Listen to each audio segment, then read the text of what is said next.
Assalamualaikum warahmatullahi wabarakatuh. Untuk menghadapi tes PPK tahap kedua, tentunya Bapak Ibu guru yang akan mengikuti PPK tahap kedua harus mempersiapkan strategi-strategi khusus agar bisa lulus PPK tahap kedua. Hal ini saya bagikan sedikit tips dari saya pribadi serta dari pengalaman kawan-kawan yang sudah lulus PPK tahap pertama, bukan untuk kesombongan atau jumawa terhadap hal-hal itu.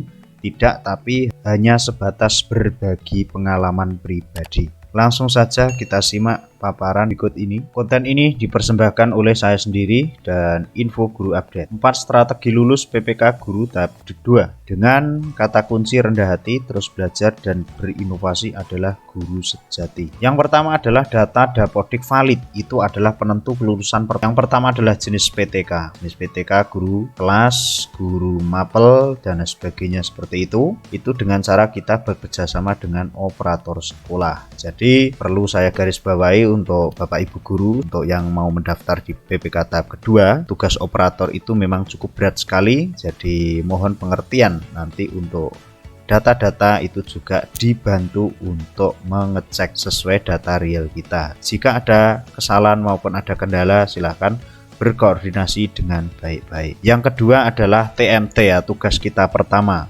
Yang ketiga adalah status kepegawaian, guru swasta, guru di sekolah negeri dan sebagainya. Salah satunya adalah 3 hal ini yang berkaitan dengan video sebelumnya. Seterusnya adalah pemilihan formasi yang tepat.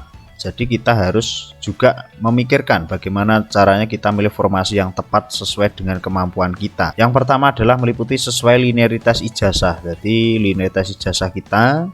Kedua adalah pilih lawan yang sepadan. Jadi kalau seandainya untuk saya sendiri adalah PPK di bawah usia 35 tahun tanpa afirmasi usia. Jadi saya murni bahwasanya tidak ada afirmasi tambahan usia atau ketiga tersebut. Jadi saya harus memilih lawan yang paling tidak ya usianya di bawah 35 tahun juga. Jadi saya masih punya peluang yang lebih besar. Seperti itu.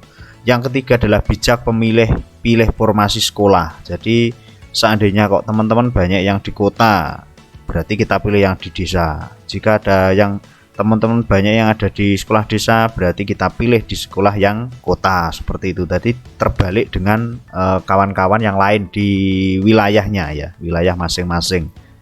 Nah ini permasalahan lagi gini, seandainya nanti untuk kawan-kawan itu kok formasinya cumpen, bahasa Jawanya cumpen itu terbatas ya. Terbatas, kita memilih formasi yang sekiranya teman-temannya di situ yang pendaftar belum terlalu banyak, itu satu. Yang kedua, bisa juga nanti kita memilih formasi yang peluangnya lebih besar. Seandainya ada 3 formasi tapi yang daftar 6, terus ada yang 2 formasi tapi yang daftar 10, berarti kan secara logika saja sudah ketahuan seperti itu. Namun perlu juga diketahui kawan-kawan, untuk formasi yang jumlahnya besar itu biasanya juga pendaftarnya banyak. Jadi kita juga harus pinter-pinter juga. Jadi selain 3 itu tadi, saya tambah lagi yang keempat adalah cantik ya. Cantik dalam memilih formasi juga. Selain bijak, kita juga cantik. Jadi kita lihat formasinya, mending 1 formasi yang daftar kita sendiri daripada 4 atau 10 formasi tapi yang daftar 20, 30, bahkan 40 peserta, seperti itu. Selanjutnya adalah teknik persiapan. Yang pertama adalah cara belajar kita. Saya tahu Bapak Ibu guru adalah seorang pendidik dan saya yakin pasti belajar. Di sini, cara belajar di sini itu sesuai dengan strateginya. Kalau yang paling mudah adalah kita dengan cara membaca inti materi atau ciri-ciri materi atau kisi-kisi materinya yang akan kita kerjakan di tes PPK tahap kedua. Yang kedua adalah asupan materi. Jadi kita referensi jauh-jauh hari, kita juga harus konsisten dalam belajar, tidak kebut satu malam. Untuk strategi yang nomor 3 ini, kalau saya pribadi adalah dengan cara mencari referensi singkat. Jadi ciri-ciri soal seperti ini, jawabannya seperti ini, seperti itu kalau saya pribadi. Dan tentunya bisa dikembangkan lain-lain. Silakan nanti kawan-kawan komen untuk membantu kesuksesan kawan-kawan kita semuanya supaya bisa lulus PPK tahap kedua. Selanjutnya adalah menjaga mental. Ini adalah yang paling utama dan terpenting. Dari data sudah beres, pemilih formasi sudah tepat, teknik persiapan sudah oke.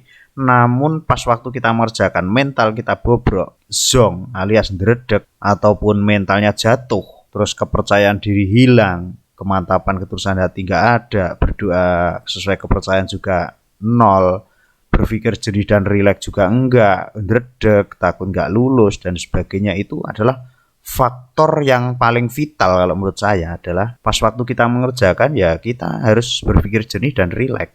Bagaimana caranya? Itu sesuai dengan pribadi masing-masing, dengan cara berdoa, dengan cara kemantapan dan ketulusan hati, untuk niatan kita untuk tes itu bagaimana. Nah, kemungkinan untuk saya membagikan untuk menjaga mental ini kadang mungkin teman-teman nanti, kawan-kawan yang guru Nuril ya di seluruh Indonesia mungkin sedikit tertawa. Masa seorang guru kok menjaga mental saja nggak bisa, kan seperti itu. Tapi namanya orang nggak pasti, bos. Tidak mesti seperti itu bisa menjaga mental ya.